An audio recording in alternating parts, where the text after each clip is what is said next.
As an Ask an Expert expert with eXtension, you will receive email notifications when questions have been assigned to you.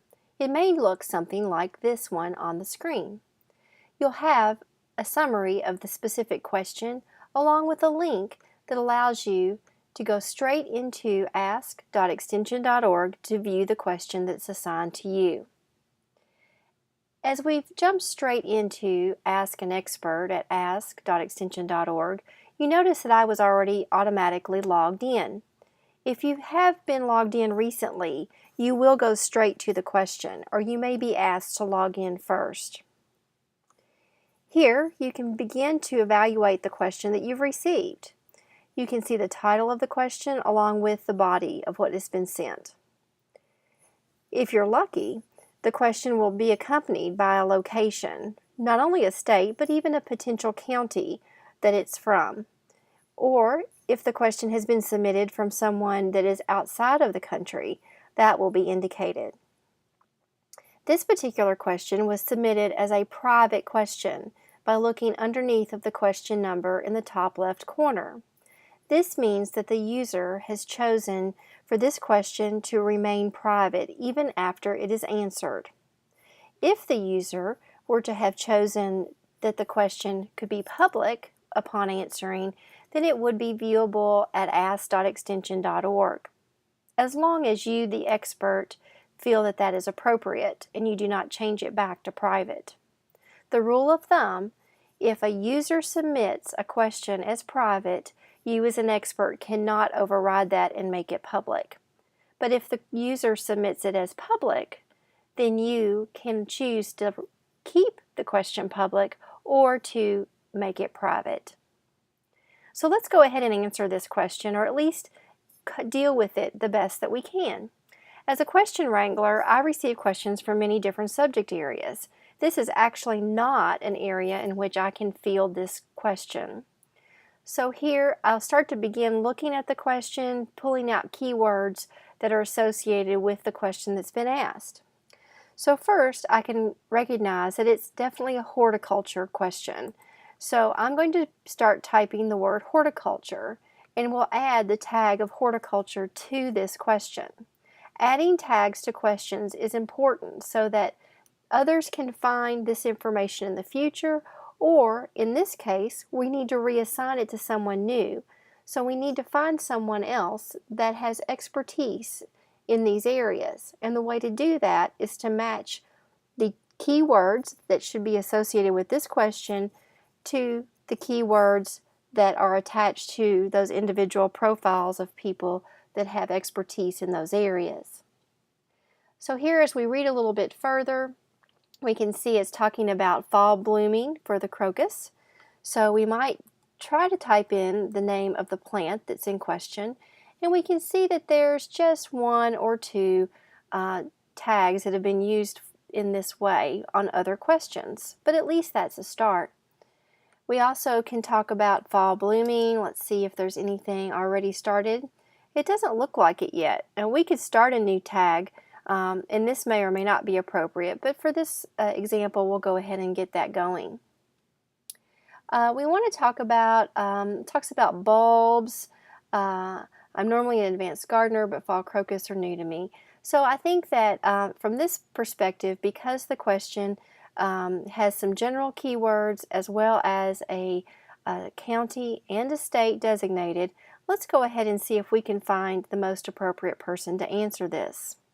I'm going to do this by clicking the reassign button by my name. You'll see that there is, once we've clicked that button, then it's going to cross-reference the system of tags, and it will start to show me other individuals or groups that are in Ask an Expert that have either tagged themselves with specific keywords, or maybe even match a specific location. So far we see several people that are from Colorado in the area of horticulture, but maybe no one specific to that county. So what we're going to do is actually assign this question to someone within Colorado that will be helpful for the purposes of this question. And since so far it does appear that there's no one that has tagged themselves with crocus or, of course, the fall blooming. So as I go back and forth kind of looking for the best person, I do notice something, and that is the handling rate. You can see that the higher the handling rate, the more active that person is being, and more proactive in getting those questions answered quickly and managing the questions that are assigned to them. So that may be a determining factor. You can also look to see when were they last active. Maybe if a person was last active today, but they don't have any questions assigned to them, whereas some individuals have numbers beside their avatar that indicate that they actually have questions waiting to be handled. So you don't want to overload someone that may have a lot of questions already. So let's just pick someone else that doesn't, that may look like a good match for this particular question. So I will go ahead and select an individual. You can see the person I selected has similar, at least they have the horticulture, they have some other categories or that may or may not be helpful, but I can put a note, a specific comment to that individual about the question, or I can just simply hit the assign button and assign them this question. You'll notice when doing so, immediately the number 1 red indicator beside my avatar goes away because now I've handed this question off to someone new. So this is one step that you can take to route a question to a more appropriate person if you do not know the answer. Had I known a little bit about how to answer the question, I could have scrolled down and added a note that talked a little bit about what I felt the answer could have been, but the submitter, the general public, is not going to be able to see that. So you can add notes to be helpful and collaborate on answers with other experts. You can also notice that this particular question was assigned to me because I am part of a question wrangler group. And if for some reason you have questions that you receive that are not something that you can particularly handle or know even how to reroute the question, you too can reassign them to the question wrangler group, and someone will randomly receive the question to better manage it. That is how you reroute a question. Now, how do you answer a question? I'm going to go and help out one of the groups that I'm involved in. I'm going to first do that by clicking on my avatar that will take me to my Ask an Expert dashboard. In here, I can navigate down to the horse community of practice, which is an area of expertise that I'm involved. And you can see that they currently have 2 pending questions. One is a test question. I'm not sure how that got submitted, but we need to do something with that. It looks like someone was playing around and just submitting a question. You do see that it came from someone in Virginia. Obviously, there would be no appropriate tags in this case, but just for the purposes of letting you see how the answering mechanism works for Ask an Expert, we're going to scroll down and pretend that we're going to actually answer this test question.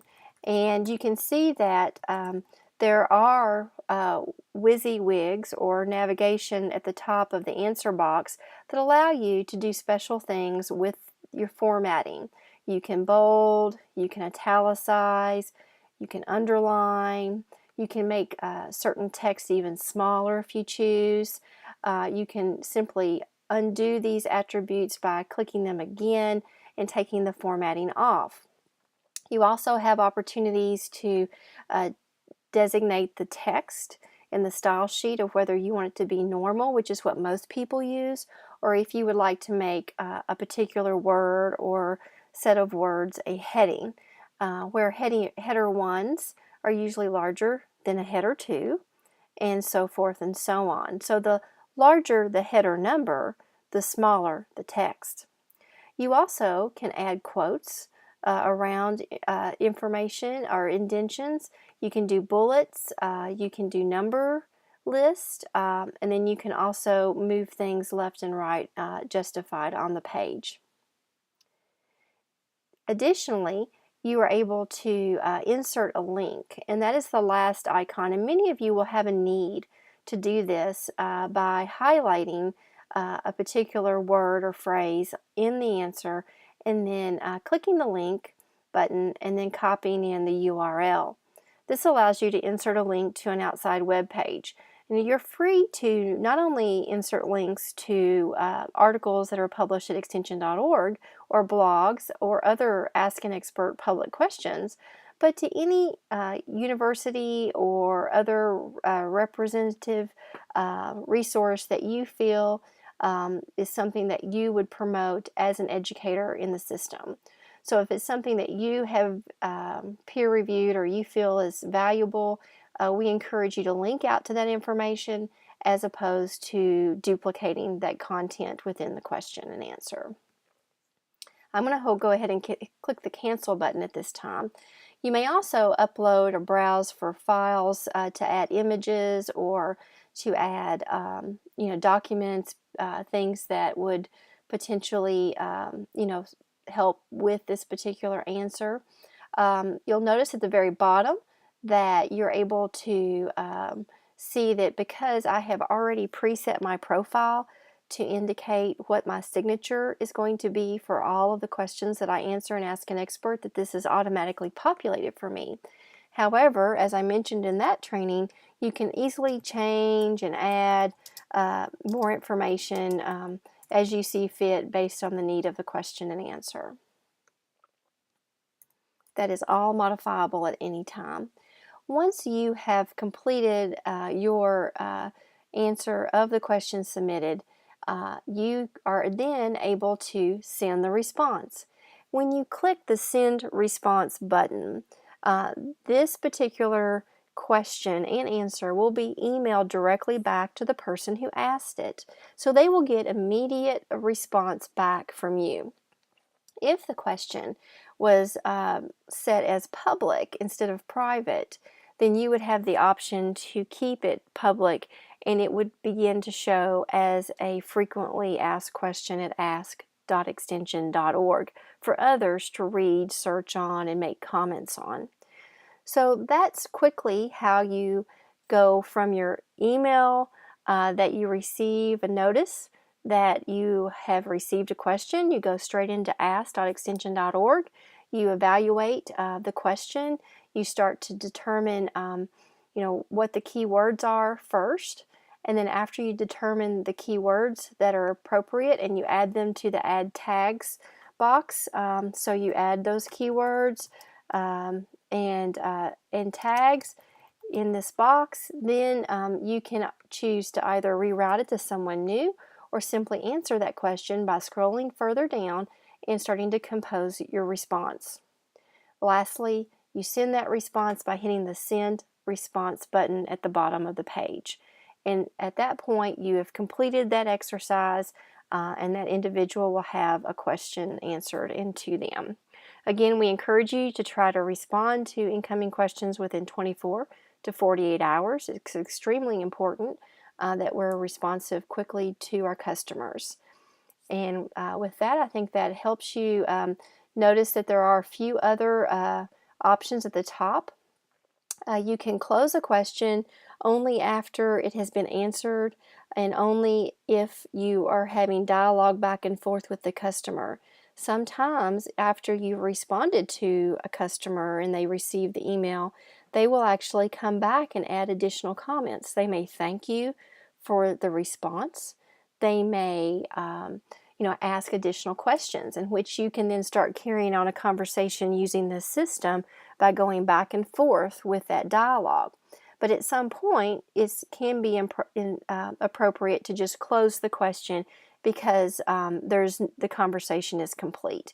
And at that point, you would then use the close link and provide a reason for why you might want to close that question. That's not what we want to do today, so we're going to hit cancel and look at the last link that is available to you, and that is the reject question. So if you get a question that does appear to be spam, inappropriate, duplicate, say someone actually submits the same question twice, and you see that in your group, or even maybe you were assigned that to yourself twice, then you may be able to only answer one of those. If it's obvious that it's going to the same person, or maybe if the submitter email is invalid, or there's some other glitch with the question. So here again, you must add a reason why you would not want to answer this question and why you're going to reject it at this time. So you do have a few additional options, but we always encourage you to try to answer it in some form or fashion, to make sure that everyone is getting their questions addressed.